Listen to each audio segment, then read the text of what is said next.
Je m'appelle Nicolas Durand et, pendant 5 ans, j'ai été pasteur de l'église évangélique pentecôtiste Lumière du Monde dans un petit village près d'Avignon, en Provence, une communauté de 120 membres. Je travaillais comme électricien indépendant pour subvenir aux besoins de ma famille, car le ministère me permettait à peine de couvrir les dépenses de base. J'étais connu dans le quartier Saint-Antoine pour mes prédications enflammées contre la vénération de la Vierge Marie et des images catholiques. Mon épouse Sandrine et mes 2 enfants, Lucas, 8 ans, et Manon, 6 ans, partageaient ces convictions profondes. Les dimanches, après le culte, il était fréquent que nous passions devant l'église Notre-Dame du Mont-Carmel et que je profite de l'occasion pour leur expliquer longuement pourquoi les catholiques étaient dans l'erreur. En mars 2023, j'ai obtenu un contrat pour la restauration électrique de cette même église catholique. Ce que j'ai découvert 3 mois plus tard a non seulement bouleversé ma foi, mais m'a aussi coûté mon ministère, la moitié de mes amis et a failli détruire mon mariage.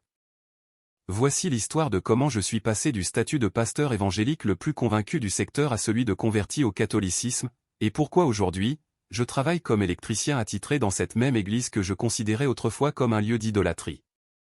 Tout a commencé lorsque le frère Stéphane Fournier, propriétaire de l'entreprise d'installations électriques Fournier, m'a contacté pour un projet qui allait changer ma vie à jamais. Ma famille était évangélique depuis 3 générations. Mon grand-père Henri fut l'un des premiers convertis pentecôtistes de la région d'Avignon dans les années 50, et mon père Bernard avait été pasteur pendant 15 ans avant de me confier le ministère. Dans notre maison de campagne, la Bible était toujours ouverte sur la table de la salle à manger. Dès mon plus jeune âge, j'ai appris que les catholiques adoraient des images et que Marie ne pouvait intercéder pour personne car elle était morte. Au séminaire biblique, j'avais étudié l'apologétique spécifiquement pour débattre avec les catholiques. Je connaissais par cœur tous les versets qui, soi-disant, démontraient leurs erreurs. Tu ne te feras point d'image taillée. Il y a un seul médiateur entre Dieu et les hommes. N'invoquez pas les morts. J'avais converti cette catholique au cours de mes 5 années de ministère et j'étais particulièrement fier d'avoir convaincu Madame Geneviève Martin, une dame de 70 ans qui vénérait l'enfant Jésus. Sandrine travaillait à mi-temps dans une boulangerie du quartier, et entre son salaire et mes chantiers électriques, nous parvenions à vivre dignement. Le mercredi, je dirigeais l'étude biblique, le vendredi, je rendais visite aux malades, le dimanche, je prêchais 2 fois, et le reste de la semaine, j'installais des systèmes électriques dans des maisons et des petits commerces. Ma routine a basculé le mardi 7 mars, lorsque mon téléphone a sonné à 7 heures du matin. « Nicolas, mon frère, comment vas-tu » C'était Stéphane Fournier, un entrepreneur catholique avec qui j'avais déjà travaillé sur 2 maisons résidentielles. « J'ai un gros projet et j'ai besoin de ton expérience. » Dites-moi, Monsieur Fournier, où est-ce ? C'est à l'église Notre-Dame du Mont-Carmel. Ils vont restaurer tout le système électrique car il y a des problèmes avec les circuits depuis le grand orage de l'année dernière. C'est environ 3 mois de travail, du lundi au vendredi, 8 heures par jour. Ma première réaction fut un profond malaise. Une partie de moi voulait décliner immédiatement, mais le salaire qu'il mentionna était presque le double de ce que je gagnais habituellement. Avec Lucas qui avait besoin d'un nouvel uniforme scolaire et les dépenses de l'église qui augmentaient, je ne pouvais pas me permettre de refuser une telle opportunité. Et quand commencerions-nous ? Demandai-je en essayant de paraître professionnel. Ce lundi 13 mars. Le père Jean Dubois a déjà tous les permis du diocèse. Sandrine m'observait depuis la cuisine tout en préparant le petit déjeuner des enfants. Je savais qu'elle calculait mentalement toutes les dépenses que nous pourrions couvrir avec cet argent supplémentaire. C'est d'accord, Monsieur Fournier, j'accepte. Ce soir-là, pendant le dîner, j'ai expliqué la situation à Sandrine et aux enfants. « Tu vas travailler dans une église catholique, papa » demanda Lucas avec une curiosité sincère. « Oui, mon grand, mais je ne vais qu'arranger les câbles. Je ne participerai pas à leur rite. » Sandrine hocha la tête, mais je remarquai un léger pli sur son front. « Fais juste attention à ne pas t'attirer d'ennuis avec la congrégation. » Quels ennuis pourrais-je avoir ? Je ne fais que mon travail. Je comprends maintenant à quel point j'étais complètement dans l'erreur. Mes problèmes ne faisaient que commencer. Le lundi matin, je suis arrivé à l'église Notre-Dame du Mont-Carmel à 7h30. La construction ancienne, avec sa façade en pierre ocre typique de la Provence et ses 2 clochers jumeaux, m'était familière à force de passer devant en critiquant les fidèles qui y entraient et en sortaient. Monsieur Fournier me présenta au père Jean Dubois, un prêtre d'environ 60 ans, mince, avec une barbe grise parfaitement taillée et un sourire qui irradiait une tranquillité authentique. Enchanté, Nicolas. Stéphane m'a dit le plus grand bien de votre travail. Sa poignée de main était ferme mais chaleureuse. De même, mon père. Je viens pour faire mon travail du mieux possible. Parfait. Si vous avez besoin de quoi que ce soit, je serai dans la sacristie ou à la maison paroissiale. Les autres ouvriers sont déjà à l'intérieur. Quand je suis entré dans le temple, j'ai été surpris par ses dimensions. Le plafond voûté s'élevait à environ 15 mètres de hauteur et la nef principale pouvait accueillir environ 400 personnes. Mais ce qui m'a le plus frappé, c'était le maître-autel. Une statue grandeur nature de Notre-Dame du Mont-Carmel, vêtue d'une tunique dorée et d'un manteau bleu, présidait tout l'espace depuis une niche surélevée. Une partie de moi voulait fuir immédiatement, mais ma conscience professionnelle m'a obligé à me concentrer sur le travail. Stéphane m'a montré les plans électriques. Nous devons remplacer toute l'installation du maître-autel, les systèmes d'éclairage des chapelles latérales et moderniser le tableau principal qui se trouve dans la sacristie. Durant la première semaine, j'ai travaillé principalement dans la sacristie et les bureaux paroissiaux. L'atmosphère était étrangement paisible. Les trois autres ouvriers, Philippe Leroy, un plombier catholique de 50 ans, Laurent Bernard, un charpentier de 40 ans, et Hugo Petit, un aide général de 25 ans, discutaient de football, de famille et de travail, comme sur n'importe quel chantier normal. Mais il y avait quelque chose de différent. Chaque matin, avant de commencer, ils faisaient discrètement le signe de croix. À midi pile, ils s'arrêtaient pour réciter l'Angélus, une prière que je ne connaissais pas. Et quand les cloches de midi sonnaient, Hugo murmurait toujours quelque chose que j'ai su plus tard être « Ave Maria très pure, conçue sans péché ». Le vendredi de cette première semaine, alors que j'organisais les câbles dans une boîte de distribution, Philippe s'est approché avec une curiosité sincère. « Nicolas, vous êtes évangélique, n'est-ce pas ? » « Oui, je suis pasteur pentecôtiste. » « C'est intéressant. Mon beau-frère est aussi évangélique. On se dispute toujours au sujet de la Vierge Marie. Ma formation apologétique s'est activée automatiquement. C'est que vous ne comprenez pas que Marie est morte et ne peut intercéder pour personne. Seul le Christ est le médiateur. Philippe sourit avec patience. Mais, mon ami, si Marie est vivante au ciel avec le Christ, pourquoi ne pourrait-elle pas prier pour nous? Vous ne demandez pas aux frères de votre Église de prier pour vous? La question m'a pris au dépourvu. Si, mais c'est différent. En quoi est-ce différent? Si elle est vivante au ciel, elle est plus proche de Dieu que nous. Je n'avais pas de réponse immédiate, et cela m'a mis mal à l'aise. Toute ma vie, j'avais répété les mêmes phrases sans les questionner profondément. De plus, continua Philippe en ajustant un tuyau, la Bible ne dit-elle pas que toutes les générations la proclameront bienheureuse? Nous ne faisons qu'accomplir ce qui est écrit. Ce soir-là, à la maison, j'ai cherché le verset dans Luc 1, 48.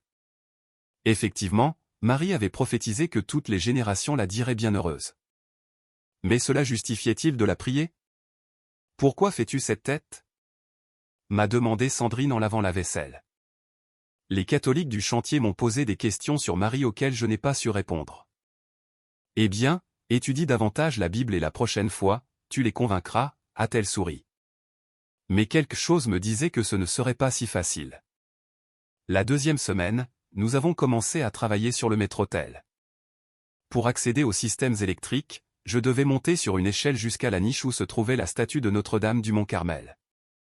Le lundi matin, alors que je vérifiais les câbles qui passaient derrière la statue, je me suis retrouvé seul sur l'autel. C'était la première fois que j'étais si près d'une statue catholique de cette taille. Les détails du visage étaient extraordinaires, une expression sereine, des yeux qui semblaient vous suivre, des mains délicatement jointes en prière. Une part rebelle en moi voulait toucher la statue pour me prouver que ce n'était que du plâtre et de la peinture. J'ai tendu la main vers son visage, mais au dernier moment, quelque chose m'a retenu. Ce n'était pas de la peur, mais un étrange sentiment de respect que je ne parvenais pas à expliquer. Elle est belle, n'est-ce pas? La voix du père Jean Dubois me fit sursauter. Mon père, je ne vous avais pas entendu arriver. Pardon de vous avoir effrayé. Comment avance le travail? Bien, mon père. J'étais juste en train de vérifier ces câbles qui sont très détériorés. Cette statue a 120 ans. Elle a été amenée d'Espagne spécialement pour cette église. Il la contempla avec une affection évidente. Vous savez, j'ai vu des hommes très durs pleurer devant elle. Pleurer? Pourquoi? Parce qu'ils ressentent l'amour maternel de Marie. Elle nous conduit au Christ, elle ne nous en éloigne jamais. Ces paroles me mirent mal à l'aise car ce n'étaient pas celles d'un fanatique, mais celles d'un homme instruit, parlant avec une conviction tranquille.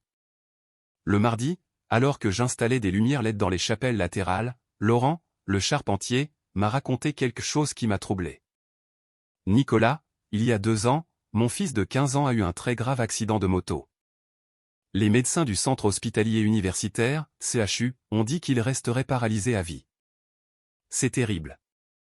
Ma femme est venue ici tous les jours pendant un mois. Elle se mettait à genoux devant Notre-Dame du Mont-Carmel et lui demandait d'intercéder pour que notre fils remarche. Et que s'est-il passé? 30 jours plus tard, jour pour jour, mon fils a bougé les orteils. Les médecins ont dit que c'était impossible d'après les radiographies. Aujourd'hui, il marche normalement et joue même au football. Mais cela aurait pu être une coïncidence. Ou peut-être que les médecins se sont trompés dans leur diagnostic initial. Laurent me regarda sérieusement. C'est possible. Mais mon fils s'appelle Michel-Ange Carmel Bernard. Le 2e prénom, nous le lui avons donné à la naissance, et le 3e, nous l'avons ajouté après le miracle. Cette histoire m'a profondément perturbé. Laurent n'était pas un homme superstitieux, c'était un charpentier expérimenté, un père responsable, un travailleur honnête. Pourquoi inventerait-il une chose pareille? Le mercredi, Hugo m'a emmené dans un coin du temple que je n'avais pas exploré. Une petite grotte artificielle, construite derrière l'autel, où se trouvait une réplique de la grotte de Lourdes avec une statue de la Vierge d'environ 60 cm de hauteur. Cet endroit est spécial, Nicolas. C'est ici que viennent les gens qui ont de très gros problèmes. La grotte était remplie de plaques de remerciements. Merci très Sainte Vierge pour le miracle accordé, pour la guérison de mon époux, pour l'emploi obtenu, pour la réconciliation familiale. Il y avait au moins 40 plaques datant des 10 dernières années. Tous ces gens sont-ils fous? Pensais-je. Ou y a-t-il quelque chose que je ne comprends pas? Ce soir-là, Sandrine a remarqué mon agitation pendant le dîner. Tu vas bien? Depuis que tu as commencé dans cette église, tu es très silencieux.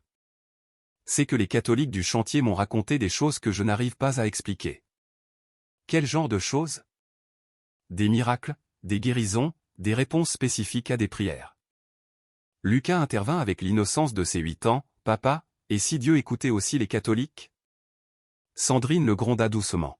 « Mon chéri, ne dis pas de bêtises.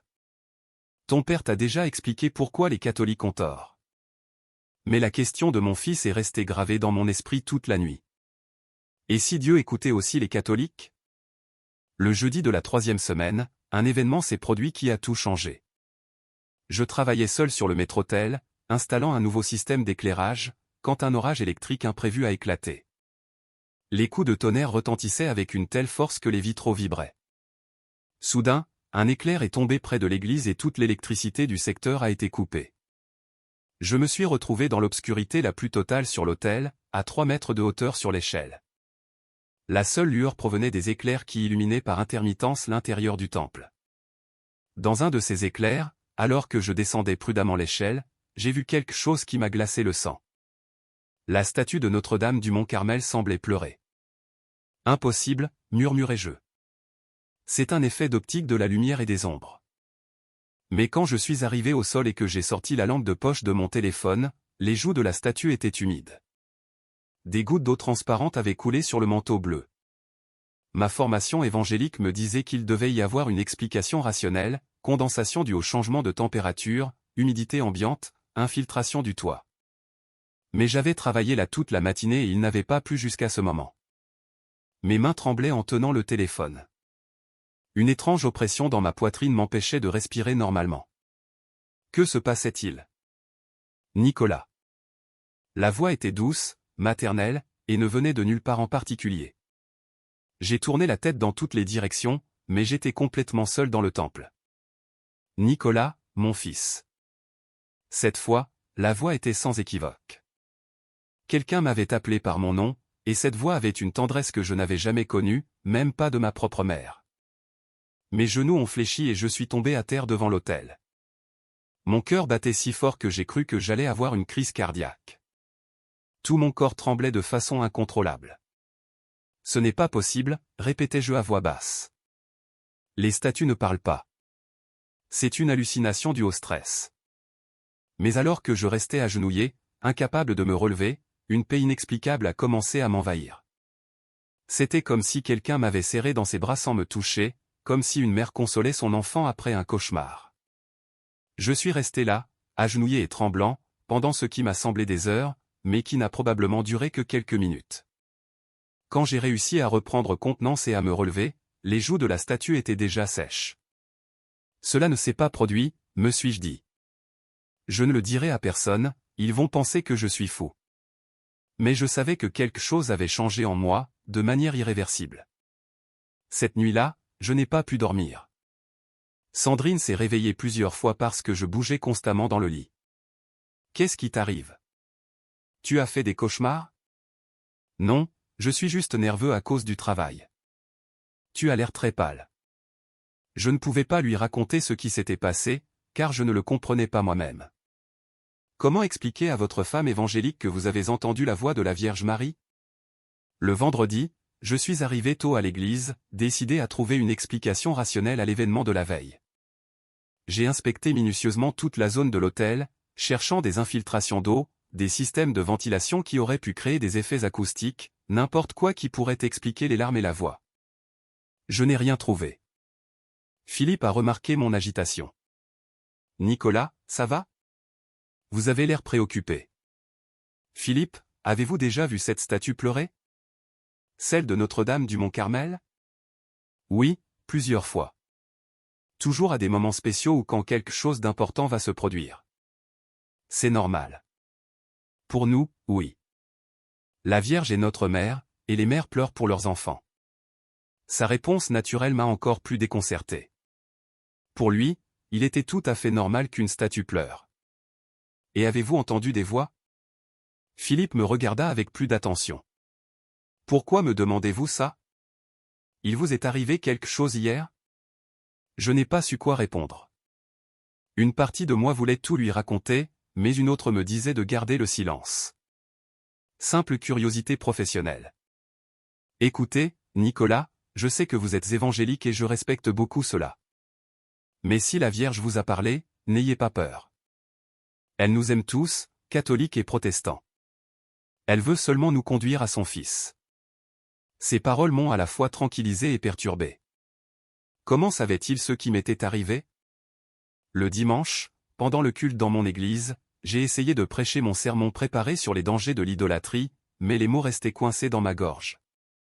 Chaque fois que je mentionnais les images catholiques, je me souvenais de la voix maternelle que j'avais entendue, et la condamnation que j'essayais de prêcher se transformait en doute. Les frères de la congrégation ont remarqué mon manque de conviction habituelle. « Pasteur Nicolas, vous vous sentez bien? » m'a demandé Madame Marie Leclerc après le culte. « Oui, ma sœur, juste un peu fatiguée par le travail. » Mais au fond de moi, je savais que je n'étais plus sûr de rien. La 4e semaine a commencé avec une nouvelle révélation troublante. Le père Jean Dubois m'a demandé de l'aide pour vérifier des câbles dans la crypte de l'église, où étaient conservées des archives historiques et des objets anciens. En travaillant sur le câblage, j'ai découvert par hasard une caisse en bois contenant des documents du XIXe siècle. La curiosité l'a emporté et j'ai commencé à feuilleter des papiers jaunis écrits à la main. J'ai trouvé le témoignage de la construction de l'église, des lettres des premiers prêtres, et quelque chose qui m'a profondément frappé, des témoignages écrits de miracles attribués à Notre-Dame du Mont-Carmel depuis 1905. L'un des documents, daté de 1923, décrivait avec des détails médicaux la guérison instantanée d'une fillette atteinte de poliomyélite. Il était signé par le docteur Alexandre Duval, le curé de l'époque et 3 témoins. Un autre témoignage de 1945 racontait comment la statue avait protégé l'église pendant un bombardement durant la guerre. Selon le récit, une bombe était tombée directement sur le toit, mais n'avait pas explosé. Et les voisins juraient avoir vu un manteau bleu couvrir tout le bâtiment. Tous ces gens étaient-ils fous pendant 100 ans? Me suis-je demandé. Le mardi, Laurent m'a raconté une autre histoire qui a encore plus défié mes convictions. Nicolas, ma belle-mère était évangélique comme vous. Elle s'appelait Rose Dubois et elle détestait tout ce qui était catholique. Elle disait que nous étions des idolâtres. Que lui est-il arrivé? Il y a 5 ans, on lui a diagnostiqué un cancer du pancréas en phase terminale. Les médecins de l'hôpital Saint-Jean-de-Dieu lui donnaient 3 mois à vivre au maximum. Et elle a guéri? Attendez, le meilleur arrive. Ma femme, désespérée, l'a amenée ici un jour contre son gré. Rose s'est mise en colère et a commencé à crier à la statue de la Vierge, « Si tu existes et si tu es vraiment de Dieu, guéris-moi ». Laurent fit une pause dramatique en rangeant ses outils. Cette même nuit, Rose a rêvé qu'une dame vêtue de bleu et d'or lui touchait le ventre en lui disant « Ma fille, tu es guérie ». Elle s'est réveillée sans douleur pour la première fois depuis des mois. Et qu'ont dit les médecins? La semaine suivante, les examens étaient complètement normaux. Cancer disparu, sans explication médicale. Rose s'est convertie au catholicisme ce jour-là et a vécu 4 ans de plus, en parfaite santé. Elle est morte l'année dernière d'une crise cardiaque, mais du cancer, on n'a plus jamais entendu parler. Cette histoire m'a troublé parce que Rose avait été évangélique comme moi. Elle avait directement défié la Vierge comme je l'aurais fait, et elle avait reçu une réponse surnaturelle. Ce soir-là, pendant l'étude biblique du mercredi dans mon église, le frère Thierry Roussel m'a posé une question à laquelle je n'ai pas pu répondre. Pasteur Nicolas, pourquoi les catholiques ont-ils tant de miracles s'ils sont dans l'erreur? Toute la congrégation me regardait, attendant une réponse théologique percutante, mais mon esprit était vide. Eh bien, frère Thierry, Satan peut aussi faire des miracles pour tromper les gens. Mais en prononçant ces mots, je savais qu'ils n'étaient pas vrais. Ce que j'avais vécu dans l'Église catholique n'avait rien de diabolique. Tout y irradiait la paix, l'amour, une protection maternelle. Sandrine a remarqué ma confusion quand nous sommes rentrés à la maison. Nicolas, pourquoi n'as-tu pas pu bien répondre à la question du frère Thierry? Parce que je ne suis plus sûr que nous ayons toutes les bonnes réponses. Ce fut la première fois que j'admettais à voix haute mes doutes croissants. Le jeudi de la 5e semaine, l'événement qui a complètement brisé mes défenses intellectuelles s'est produit. Je travaillais sur les derniers détails du système électrique quand Hugo est arrivé en courant, complètement bouleversé. « Nicolas, venez vite. Laurent a eu un accident. » J'ai couru vers l'extérieur de l'église, où il réparait des tuiles sur le toit. Laurent était tombé d'environ 4 mètres de hauteur et gisait inconscient au sol, du sang coulant de sa tête. « Appelez une ambulance !» ai-je crié en m'agenouillant à côté de lui. Philippe était déjà en train de composer le 112, mais Hugo a fait quelque chose qui m'a paralysé. Il s'est agenouillé de l'autre côté de Laurent, a sorti un chapelet de sa poche et a commencé à prier à voix haute, « Notre-Dame du Mont-Carmel, Mère de tous, intercède pour notre frère Laurent auprès de ton fils Jésus. Toi qui es la santé des malades, guéris-le en cet instant. » À ce moment précis, quelque chose d'extraordinaire s'est produit. Laurent a ouvert les yeux, a touché sa tête là où il avait saigné et s'est assis comme si de rien n'était. Que s'est-il passé? Pourquoi avez-vous tous l'air si effrayés? Demanda-t-il d'une voix tout à fait normale. J'ai examiné sa tête, cherchant la blessure que j'avais clairement vue quelques minutes plus tôt. Il n'y avait rien. Ni sang, ni coup, ni même un bleu. Laurent, tu t'es cogné la tête très fort et tu saignais. Saigné? Je ne sens rien. Il s'est levé sans difficulté et a marché normalement. Quand l'ambulance est arrivée, les ambulanciers l'ont examiné de la tête aux pieds et n'ont trouvé aucune lésion. Pression artérielle normale, pupille réactive. Aucun signe de traumatisme crânien. Ça a dû être juste une grosse frayeur, a dit l'un des ambulanciers. Parfois, la peur nous fait voir des choses qui n'existent pas. Mais je savais ce que j'avais vu. Du sang sur la tête de Laurent, une inconscience profonde, puis une guérison instantanée après la prière à la Vierge. Cet après-midi-là, complètement bouleversé, j'ai cherché le père Jean Dubois dans la sacristie.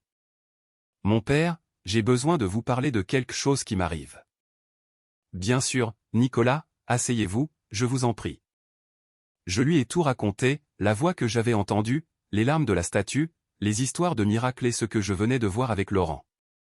Le prêtre m'a écouté avec patience, sans m'interrompre, hochant la tête de temps en temps. « Nicolas, savez-vous ce que signifie votre prénom? » Eh bien, ça vient de... Non, je ne sais pas vraiment. Ça signifie victoire du peuple.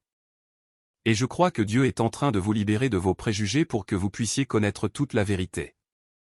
Mais, mon père, je suis pasteur évangélique. Toute ma vie, j'ai prêché contre vous. Et nous respectons cela. La Vierge ne veut pas vous enlever votre foi en Christ, mais la fortifier. Elle est le chemin le plus court vers Jésus.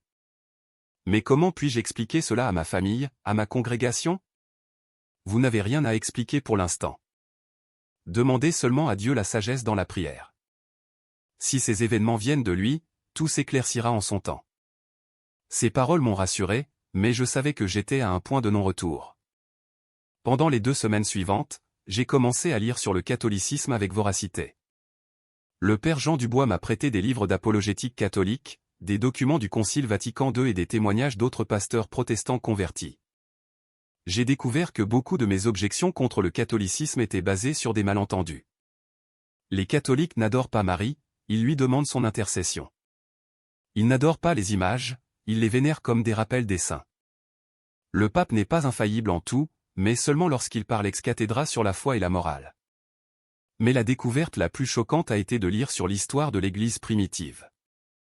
Les premiers chrétiens vénéraient déjà Marie comme mère de Dieu dès le IIe siècle. L'intercession des saints était une pratique courante dès le IIIe siècle. La primauté de Pierre était documentée depuis les écrits les plus anciens. Comment est-il possible que 18 siècles de chrétiens se soient trompés? Me demandai-je.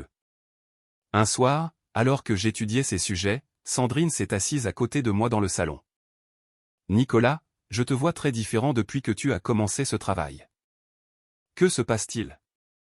C'était l'heure de vérité. Je ne pouvais plus lui cacher mes doutes croissants. Sandrine, mon amour, je crois que nous nous sommes trompés sur les catholiques. Son visage a immédiatement pâli. Que veux-tu dire? J'ai vu de vrais miracles. J'ai entendu des choses que je ne peux pas expliquer rationnellement. J'ai lu sur l'histoire de l'Église primitive. Nicolas, s'il te plaît, ne me dis pas que tu deviens catholique. Je ne sais pas, Sandrine. Je sais seulement que je ne peux plus prêcher contre quelque chose qui me semble chaque jour plus vrai. Sandrine a commencé à pleurer. Que allons-nous devenir? Les enfants? L'Église? Je ne sais pas, mon amour. Je te demande seulement de prier avec moi pour que Dieu nous éclaire. Cette nuit-là fut la plus difficile de notre mariage. Sandrine a pleuré jusqu'à s'endormir, et je suis resté éveillé, priant et demandant la direction divine. Le lendemain, au petit-déjeuner, Lucas a posé une question qui m'a brisé le cœur. « Papa, on ne va plus être évangélique? » Mon grand, nous aimerons toujours Jésus. Ça ne changera jamais. Mais on peut aimer Jésus en étant catholique aussi? L'innocence de mon fils avait saisi l'essence du dilemme mieux que toutes mes études théologiques. La crise finale est survenue le dernier vendredi de mon travail à l'église. Nous avions terminé toute l'installation électrique et ce jour-là, j'allais tester tous les systèmes une dernière fois. Alors que je vérifiais les lumières de l'autel, seul dans le temple, j'ai décidé de parler directement à la statue de Notre-Dame du Mont-Carmel. Si vous êtes vraiment qui vous prétendez être, j'ai besoin d'un signe clair. Je ne peux pas détruire ma famille et mon ministère pour des doutes ou des émotions. Je suis resté en silence, attendant quelque chose, une voix, une sensation, un miracle. Rien ne s'est passé. C'était peut-être mon imagination, pensais-je, avec un mélange de soulagement et de déception. Mais alors que je descendais de l'échelle, j'ai entendu des pas à l'entrée du temple. C'était une femme âgée, d'environ 70 ans, qui marchait en s'appuyant sur une canne et se dirigeait droit vers l'autel. « Excusez-moi, monsieur, je peux passer? » « Bien sûr, madame. Je termine juste une vérification. » La femme s'est approchée de l'autel, s'est agenouillée avec difficulté devant la statue et a commencé à prier à voix basse. J'ai décidé de continuer mon travail pour ne pas la déranger. Après quelques minutes, je l'ai entendue sangloter. J'ai regardé discrètement et j'ai vu qu'elle pleurait intensément. Notre-Dame du Mont-Carmel, ma mère, je n'en peux plus. Mon mari est mort le mois dernier après 50 ans de mariage.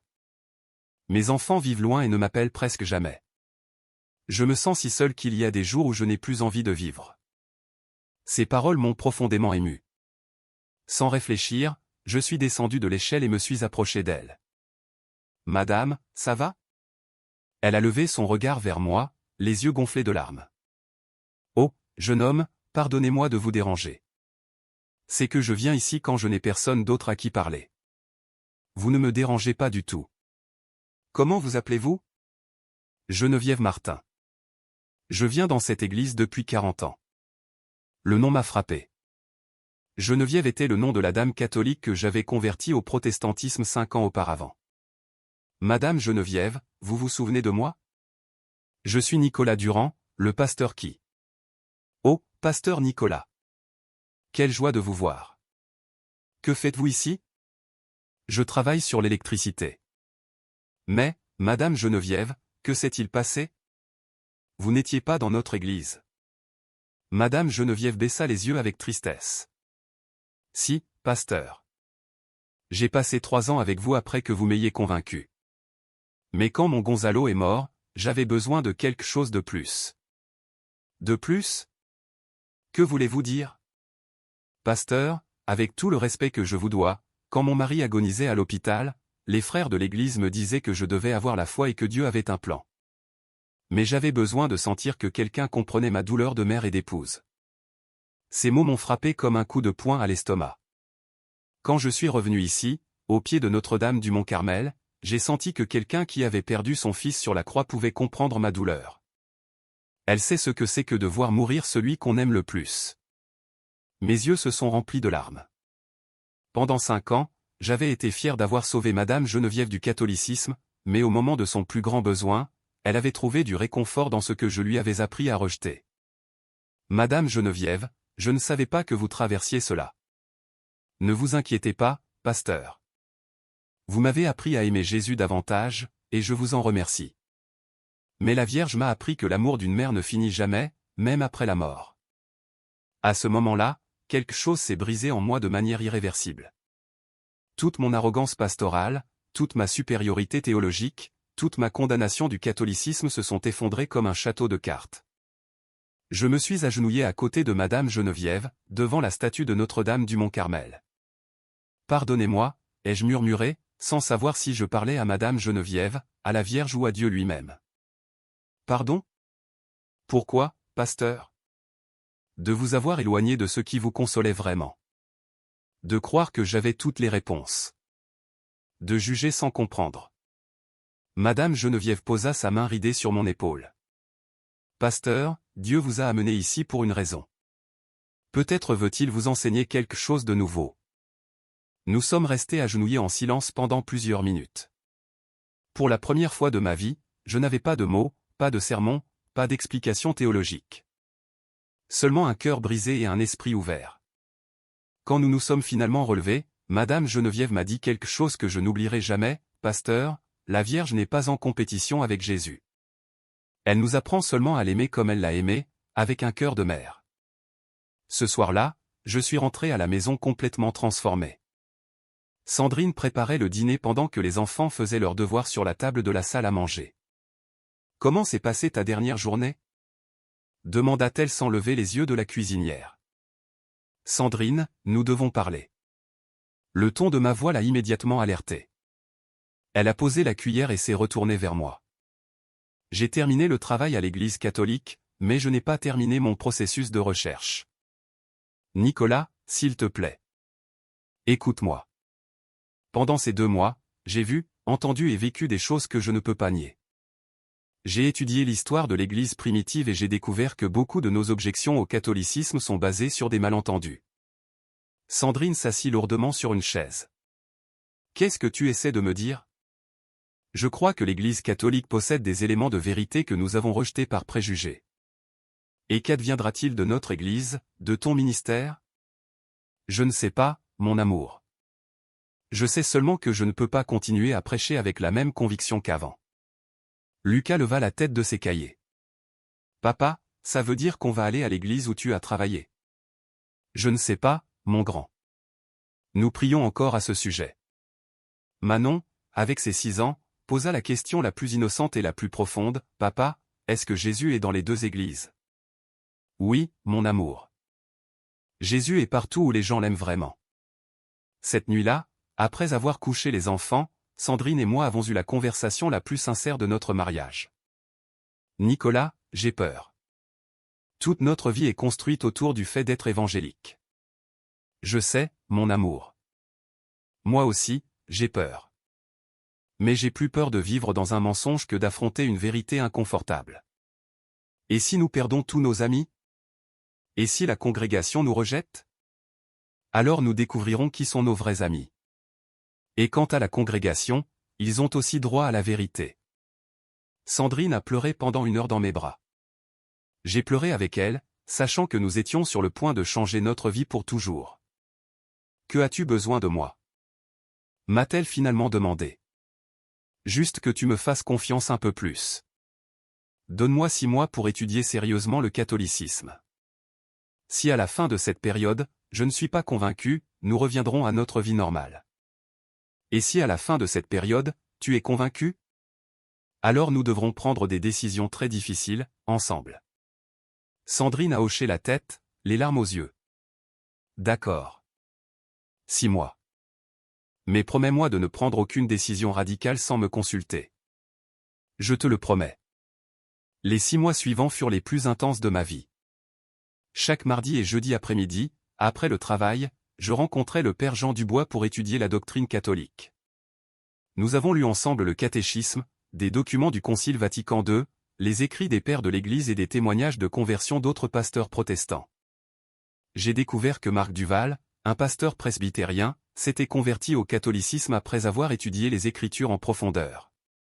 Antoine Mercier, un pasteur évangélique, avait fondé un ministère pour aider les membres du clergé protestant en processus de conversion. Christophe Lefebvre, un pasteur baptiste, avait écrit un livre entier sur sa conversion. Je ne suis pas fou, me disais-je. D'autres pasteurs sont passés par là. Simultanément, j'ai commencé à remarquer des changements dans ma perspective sur le ministère. Pendant les cultes du dimanche dans mon église, j'avais du mal à prêcher contre des pratiques catholiques que je comprenais mieux maintenant. Mes sermons sont devenus plus centrés sur l'amour du Christ et moins sur la critique des autres dénominations. Les frères de la congrégation ont remarqué le changement. Pasteur Nicolas, avant, vous prêchiez avec plus de feu, m'a commenté le frère Stéphane après un culte. Frère, je traverse une période de croissance spirituelle. J'apprends à être moins critique et plus aimant. Mais il est important que nous dénoncions les erreurs, pasteur. Sinon, les gens peuvent être confus. Ces paroles m'ont mis mal à l'aise car je n'étais plus sûr de quelles étaient les vraies erreurs et quels étaient les préjugés hérités. À la maison, Sandrine observait mes changements avec une inquiétude croissante. Elle avait commencé à m'accompagner occasionnellement à mes réunions avec le père Jean Dubois, plus par surveillance que par curiosité. Nicolas, ce prêtre est très intelligent et charismatique. Fais attention de ne pas te laisser convaincre seulement par sa personnalité. Ce n'est pas sa personnalité, Sandrine. Ce sont les arguments historiques et bibliques qui me convainquent. Comme quoi? Comme le fait que l'Église primitive vénérait déjà Marie au IIe siècle. Comme le fait que la succession apostolique est documentée depuis saint Clément en l'an 96. Comme le fait que le canon biblique a été défini par des conciles catholiques entre 382 et 419. Mais Nicolas, ne peut-il y avoir une autre explication à tout cela? C'est possible, mon amour. C'est pourquoi j'étudie autant. Je veux être complètement sûr avant de prendre une décision. Pendant cette période, j'ai continué à visiter l'église Notre-Dame du Mont-Carmel occasionnellement. Non pas comme un travailleur, mais comme un chercheur. Je restais après les messes du soir pour prier devant la statue de la Vierge, demandant clarté et direction. Un après-midi de juillet, alors que je priais dans la grotte de Lourdes que j'avais découverte pendant mon travail, j'ai eu une expérience qui a dissipé mes derniers doutes. Je demandais un signe définitif pour savoir si je devais me convertir ou non, quand une femme âgée s'est approchée et s'est agenouillée à côté de moi. Sans me connaître, sans savoir qui j'étais ou pourquoi j'étais là, elle a commencé à prier à voix haute, « Très sainte Vierge, bénis ce jeune homme qui cherche la vérité. Donne-lui la sagesse de trouver le chemin que tu veux pour lui. Si c'est ta volonté qu'il revienne à la maison, ouvre son cœur. Sinon, donne-lui la paix de continuer là où il est. » Ces paroles étaient exactement la réponse que j'avais besoin d'entendre. Ce n'était pas une imposition, mais une bénédiction pour n'importe quelle décision que je prendrais. C'était l'amour maternel dont parlait le père Jean Dubois.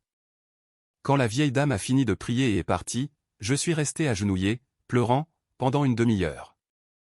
Ce n'étaient pas des larmes de tristesse, mais de soulagement. Pour la première fois depuis des mois, je ressentais une paix complète sur ce que je devais faire. En août, après 5 mois d'études intensives, j'ai pris la décision la plus difficile de ma vie. J'ai réuni Sandrine et les enfants pour une réunion de famille. Mon amour, mes enfants, après des mois de prière et d'études, je suis arrivé à une conclusion. Sandrine m'a pris la main avec force. Les enfants me regardaient avec une attente innocente. Je crois que Dieu m'appelle à me convertir au catholicisme. Le silence qui a suivi a été assourdissant. Sandrine a serré ma main jusqu'à me faire mal. Lucas et Manon se sont regardés, sans comprendre pleinement ce que cela signifiait. « Tu es absolument sûr ?» a demandé Sandrine d'une voix brisée.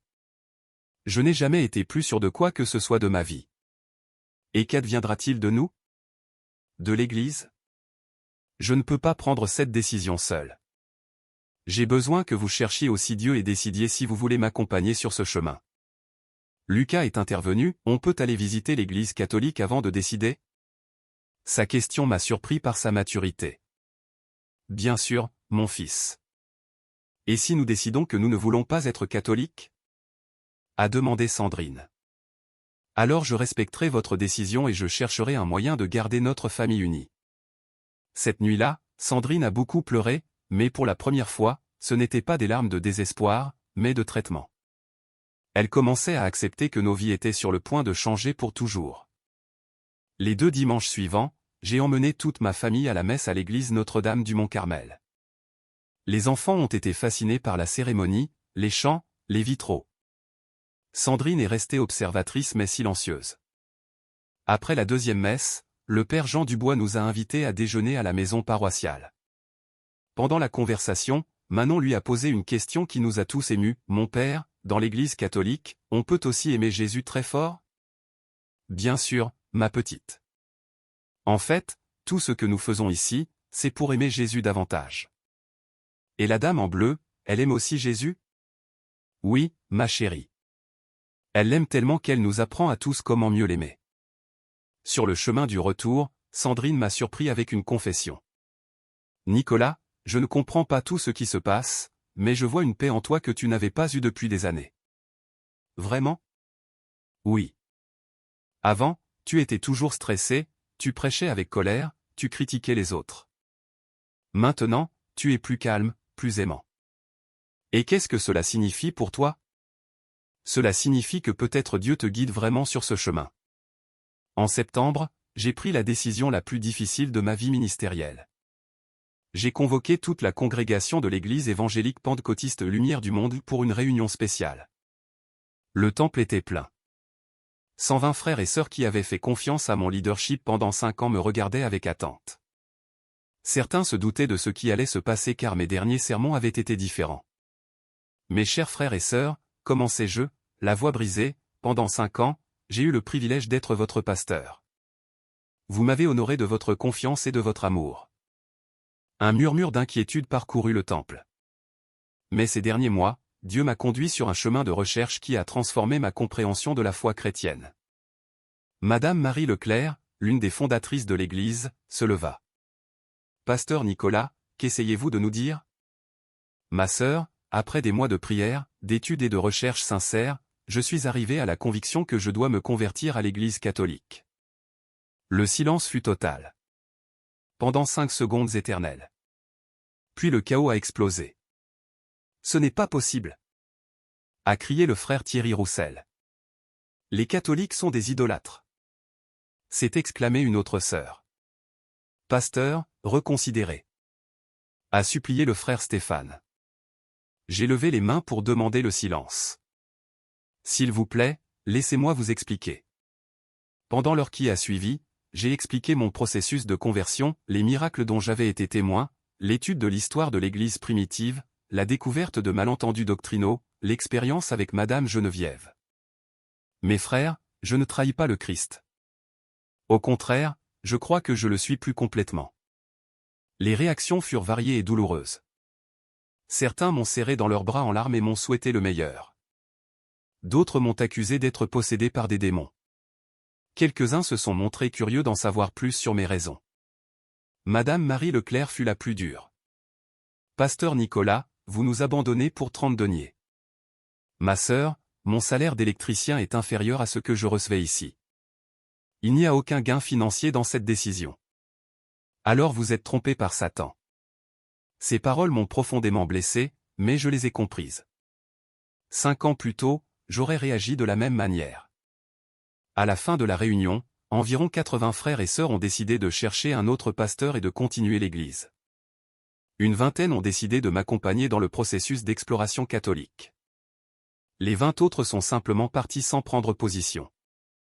Ce soir-là, à la maison, Sandrine m'a serré dans ses bras alors que je pleurais la perte d'amitié et de relations que j'avais construites pendant des années.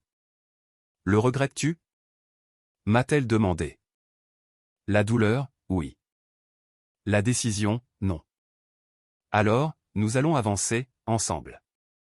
Le processus formel de conversion a pris 6 mois supplémentaires.